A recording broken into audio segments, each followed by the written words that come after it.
नमस्ते दोस्तों, आज की जागरूकता चैनल में आप सभी का स्वागत है। दोस्तों, मेरा आज का विषय है मिस्टर परफेक्ट की रेस छोड़िए, गलतियां सुधारिए। मतलब दोस्तों, अक्सर हम क्या करते हैं कि मिस्टर परफेक्ट मतलब एकदम हर काम में हम एकदम परफेक्ट होना चाहते हैं, पर ऐसा कुछ भी नहीं है। काम करते हैं, सीखते हैं, गलतियां करते हैं, अनुभव करते हैं, फिर आगे बढ़ते हैं। तो मिस्टर परफेक्शन जैसा तो कुछ नहीं है। बस अपनी गलतियों से सीखें, आगे बढ़ें, गलतियों को सुधारें, बस यही सफलता है। आइए समझते हैं। ज़िंदगी की दौड़ में हम अक्सर देखते हैं कि सत्ता और धन का प्रभाव अधिक गहरा होता जा रहा है। किसी तरह का निर्णय लेने में भी ये ताकतें ही निर्णायक हो जाती हैं। इस वजह से जो सत्ता के स्वामी है वे कई बार न्याय नहीं कर पाते, अपने हित में फैसले लेने लगते हैं और कमज़ोर लोगों के साथ न्याय नहीं हो पाता। जरा सोचकर देखें कि एक आदमी जो अपने हक के लिए लड़ रहा है, उसके पास ना तो सत्ता है, ना ही धन, और ना ही उसका कोई रुतबा है, ना कोई प्रभाव है। यदि वह अपने हक के लिए संघर्ष कर रहा है तब उसको सफलता मिलनी चाहिए, उसके साथ सबको होना चाहिए, पर ऐसा नहीं होता है। तब उसकी आवाज़ सत्ता की चौखट तक पहुँचते पहुँचते ही जीरो हो जाती है। उसके पास अपनी आवाज़ बुलंद करने के लिए ना तो धन दौलत है, ना ही कोई शक्ति है, ना ही किसी ताकतवर व्यक्ति का साथ है।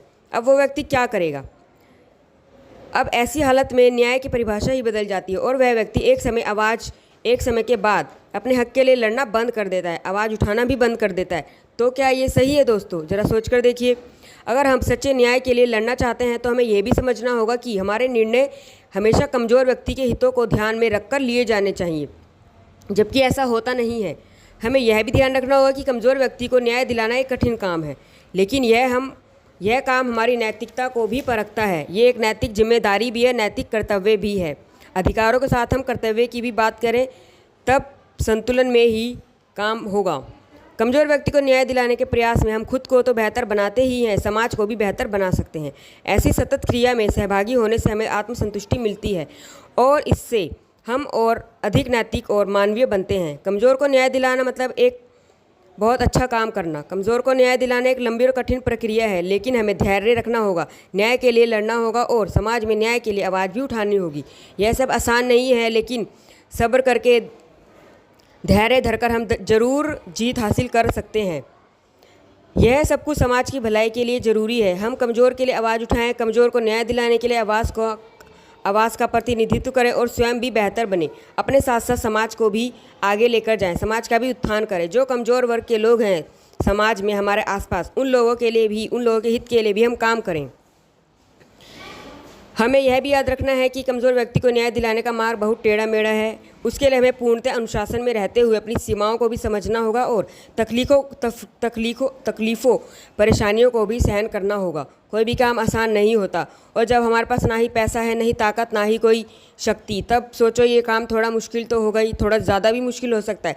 लेकिन जब हम कोई चीज़ को दिल से करेंगे तो ज़रूर हमें कामयाबी मिलेगी ही मिलेगी। ईश्वर भी हमारा साथ देगा।